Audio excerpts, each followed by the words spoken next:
Un parcours d'Alia comme on les aime, un parcours universitaire réussi. Il s'appelle Joachim Béhard. Si vos enfants s'apprêtent peut-être à suivre cette voie, restez avec nous, ça va sûrement vous parler. Ils ont relevé le défi de l'Alia. Alia Story, c'est vous, c'est lui. Joachim Béhard, bonjour. Bonjour. Bienvenue. Merci. On est content de vous accueillir. Enfin, moi, je suis ravie parce que vous êtes le plus jeune professeur du Technion, c'est ce qu'on dit. C'est ce qu'on dit. Voilà. Vous avez 31 ans tout juste et vous êtes assistant professeur, c'est ce que vous dites, d'accord, au Technion, dans le département d'Handassa Biorefuit, c'est-à-dire ingénieur biomédical. C'est exact. Alors, vous êtes pourtant en Israël depuis peu de temps. Oui, donc ça fait 4 ans et demi que j'ai fait l'ALIA, depuis l'Angleterre, puisque j'ai fait mon master et mon doctorat là-bas. Vous avez étudié, vous avez fait un Torah Rishon un premier cycle d'études en France, et puis vous êtes parti en Angleterre. Oui, le premier cycle d'études, donc j'ai fait des prépas maths en France, l'école des mines à Saint-Étienne. Puis j'ai continué ensuite en Angleterre en master, puis en doctorat à l'université d'Oxford, où j'ai passé à peu près 5 ans là-bas, dans le cadre anglo-saxon. Et puis j'ai ensuite décidé de faire le pas et de venir vivre en Israël. Mmh. Alors vous parliez très bien l'anglais, évidemment, forcément, mais pas du tout l'hébreu. Et non, pas du tout l'hébreu, et ça m'a beaucoup déstabilisé au moment de l'ALIA et pendant quelques années. Vous aviez pris en compte cette donnée ou pas trop ? Pas trop, je pense que j'avais pas spécialement réfléchi à tout ça, simplement. Vous pensiez que l'anglais, vu que vous le maîtrisiez, c'était suffisant ? Oui, je pensais que l'anglais c'était suffisant et que j'allais au fur et à mesure des années apprendre l'hébreu petit à petit. Chose qui a été pas vraiment réelle, pas vraie. Il m'a fallu plusieurs années avant de commencer l'Ulpan, donc je l'ai fait il y a à peu près 2 ans. Donc vous avez attendu 2 ans avant de commencer votre Ulpan ? Oui, plus de 2 ans. Mais pourquoi ? Je voulais continuer rapidement, donc continuer à travailler et à publier. Ouais. C'est comme ça qu'on survit dans le monde académique. Et donc j'ai zappé la case Ulpan. Et à nos auditeurs qui nous écoutent, ne zappez pas la case Ulpan, c'est vraiment c'est nécessaire. C'est fou quand même, parce qu'on dit toujours que même en Israël on parle anglais, donc ça suffit, mais non, pas du tout. Non, parce que pour vraiment s'adapter et sentir qu'on fait partie du pays, je pense que l'hébreu est le moyen le nécessaire pour accéder aux Israéliens, pouvoir parler, communiquer dans leur langue natale. Ouais, pour comprendre les factures, pour comprendre les factures aussi, donc pour être aussi plus indépendant. Oui, c'est vraiment très, très important. Donc, ces 2 ans, j'imagine, vous étiez plutôt isolé, pas trop de copains, parce que pour communiquer, c'était un peu compliqué, quoi. Enfin, à part l'anglais, mais c'est pas... Pour la vie sociale, l'anglais, c'est moyen. Ça a été 2 ans particuliers, oui. Enfin, ouais. 2 ans difficiles. Un peu dur. Bon, alors voilà. Non, mais c'est bien de parler parce qu'on me dit toujours, ouais, tu ne racontes que des trucs merveilleux. Je dis non, c'est pas vrai. Il y a parfois des moments qui sont difficiles, il faut le dire, mais on les surmonte. Il y a des moments difficiles et après, ça demande de la résistance et puis de faire l'effort. Donc, quand j'ai pris la décision ensuite de faire l'Ulpan, c'est ce qui m'a vraiment débloqué au niveau social. Et ça m'a donné la base qui m'a permis ensuite d'apprendre petit à petit en parlant avec tous mes collègues au travail. Donc voilà, l'Ulpan était très, très important pour moi. L'Ulpan de Sion, c'est ce que vous avez fait à Haïfa. Ouais. On en parle de temps en temps sur cette antenne. Apparemment, c'est un très bon Ulpan qui fait bien progresser ses élèves. Voilà. Exactement. Alors, qu'est-ce qui vous a motivé à venir en Israël ? Parce qu'après tout, vous étiez par des diplômes, vous auriez pu rester soit en Angleterre, soit partir aux États-Unis, soit retourner en France. Qu'est-ce qui vous a motivé ?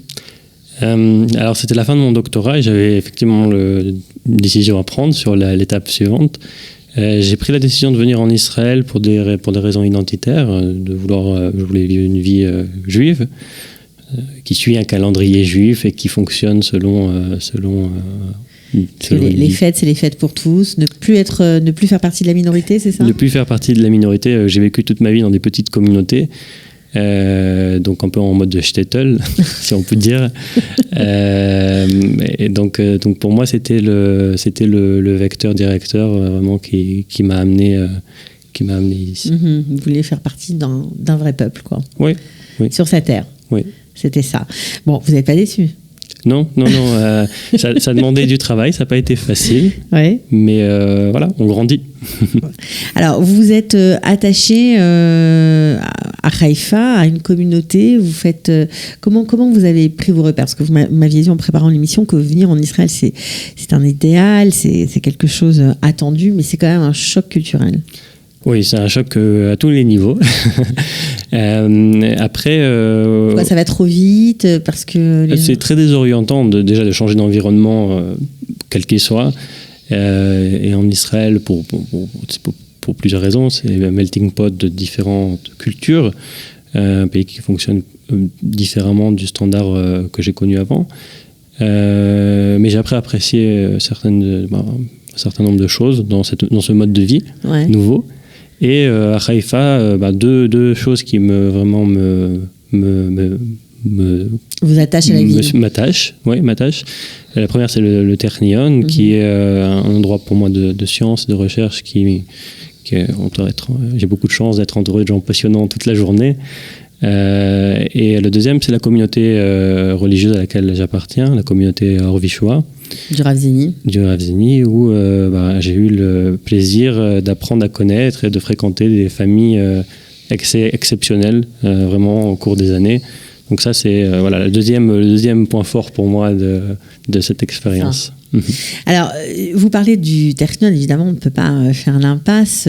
Comment se passe la collaboration avec les professeurs, avec les élèves? Est-ce que c'est quelque chose de nouveau au niveau des rapports, par rapport à ce que vous avez connu précédemment? Alors, avec les élèves, je dirais qu'il y a moins c'est moins normalisé. Donc, les élèves sont plus détendus en classe. Ouais.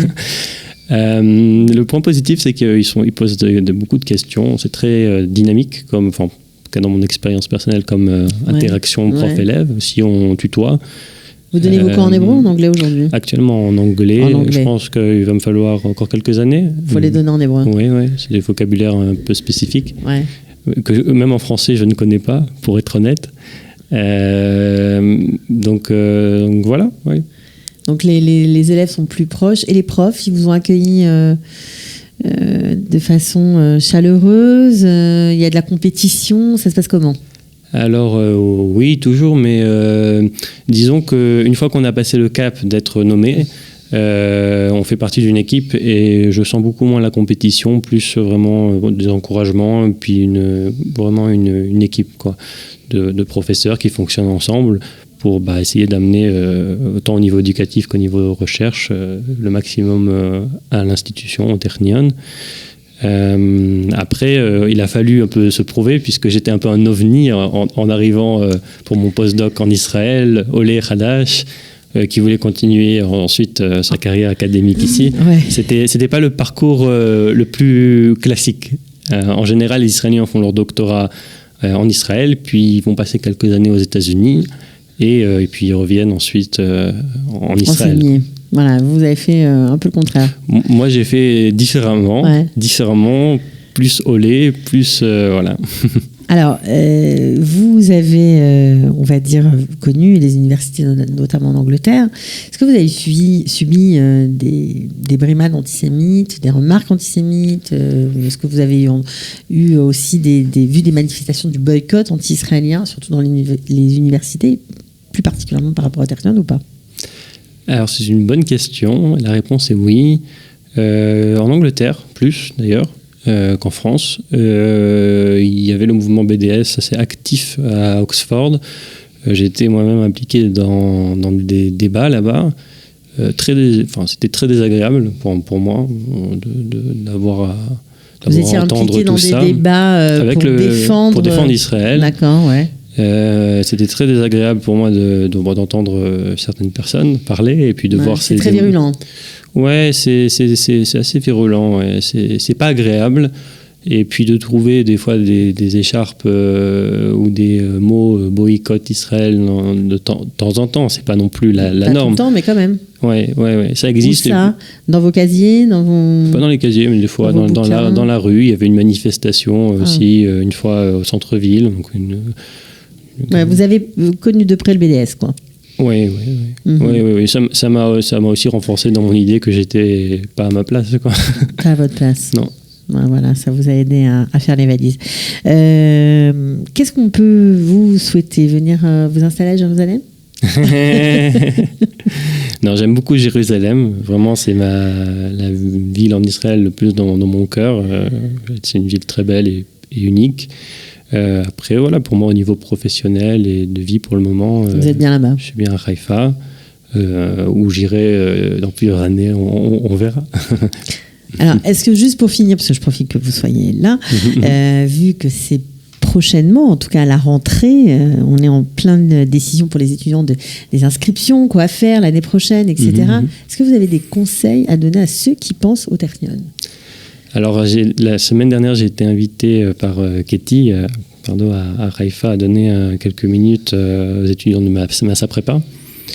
Les conseils pour les étudiants qui veulent étudier au Technion, c'est l'hébreu déjà, de venir tôt aussi. C'est-à-dire que je pense que, de ce que j'ai pu observer, les personnes qui s'intègrent le mieux sont les étudiants qui viennent après le bac. Ok. Donc c'est un bon moment. C'est ceux qui réussissent le mieux au niveau de leur carrière professionnelle? Ça, je ne saurais pas juger objectivement, mais en tout cas, au niveau de l'intégration, je pense que c'est le mieux. Ouais. Le mieux parce qu'ils baignent dès le début dans un environnement académique israélien, les codes, les amis aussi. Ouais, c'est important. Qui se forment, les amitiés qui se forment. Donc je pense que c'est de mon ressenti des Français qui sont venus tôt, donc à 18 ans, faire leurs études au Technion, c'est plutôt positif. Ils sont assez heureux. Il y a une communauté francophone sur le campus, très sympathique. Certains la fréquentent beaucoup, d'autres moins parce qu'ils veulent s'intégrer plus rapidement. Ça dépend des besoins de chacun. Mais ouais, voilà. Voilà. Bon, en tout cas, nous, on était contents de vous avoir connus. On vous souhaite bonne chance. On espère que vous allez continuer et très prochainement donner vos cours en hébreu. Merci, c'est gentil. Voilà. Et puis, bravo pour tout, quoi. Voilà, le plus jeune professeur du Technion des francophones. Ça nous fait chaud au cœur. Merci, à très bientôt. Merci, à bientôt. Ciao. Ils ont relevé le défi de l'Alia. Alia Story, c'est vous, c'est nous.